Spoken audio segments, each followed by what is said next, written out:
Mga kabisaya, nakita na gyud nato. Anong klaseng isda? Galonggong? Kayo lang gumagawa? Kayo lahat? Tapos ilang days siya binibilad, sir? 2 days? Tapos pwede na?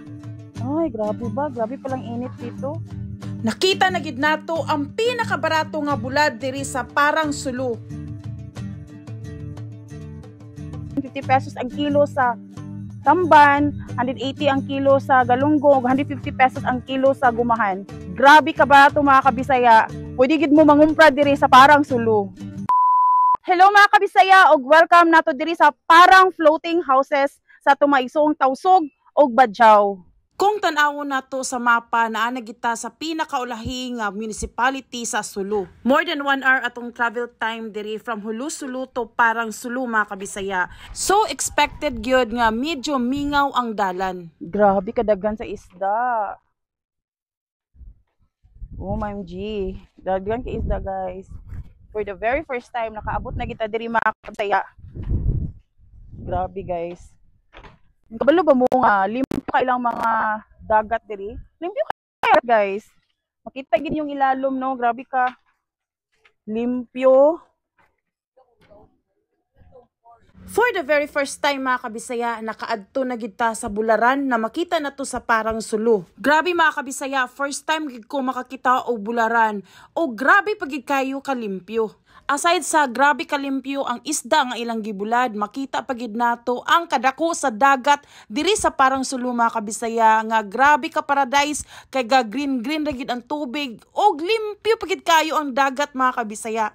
Aside sa limpyo na kayo ang isda nga ilang gipang bulad diri mga kabisaya, grabe pagid ka barato sa ilang baligya nga bulad. Og pwede gid kayo mo mangumpra mga kabisaya. Diri sa Parang Sulu, aside sa gwapo kayo ang mga resort diri mga kabisaya, isa sa ilang main source of income mao ang bulad. So pag abot pa lang nimo mga kabisaya, klaro na gid kay nato ang mga isda nga gipang bulad. So naata karon sa may Parang Floating Houses mga kabisaya. Og nice kayo mga kabisaya kay limpyo kayo ang palibot no, tapos nagid mo mismo facing gid mo sa dagat og grabe ka init mga kabisaya. Anong klaseng isda? Galonggong? Kayo lang gumagawa? Kayo lahat? Hi sir. Kayo lang gumagawa nito sir? Lahat? Tapos ilang days siya binibilad sir? 2 days? Tapos pwede na? Ay grabe ba? Grabe palang init dito. So dito sir, ito yung kabuhayan dito. Pati doon. Basta may mga ganyan. Ang ano yan, bulad yan. Ay wow. Asa yung bahay? Dito lang kayo tumitira? Ay wow. So si kuya kay Tausog, tapos isa ka kuya, Badjaw. Mga ilang years na kayo dito? Matagal na. Ito na yung source ng, wala kayo. Ay ito, ano to? Tamban yan. Pati Tamban. Imagine 50 pesos ang per kilo nila sa Tamban nga bulad din eh. Pero ang Galunggong is 180 pesos ang kilo. Pero worth it na gyapon mga kabisaya kay grabe ka fresh ilang bulad jud diri. So gikan sa dagat kuya, diretso na dayon or hinugasan pa. Tapos lalagyan ng asin. Ano yan kuya? Imbahan. Imbahan? Imbahan. So magkano yung ito yung masarap, di ba? Magkano ang kilo nito? 150. Oh my God. Grabe palang mura, no? Yung pagi dito, kuya, wala kayong pagi nga binibilad. So, bali, ito yung ikatatlong klase ng isda. Tapos wala na. Tulingan, wala.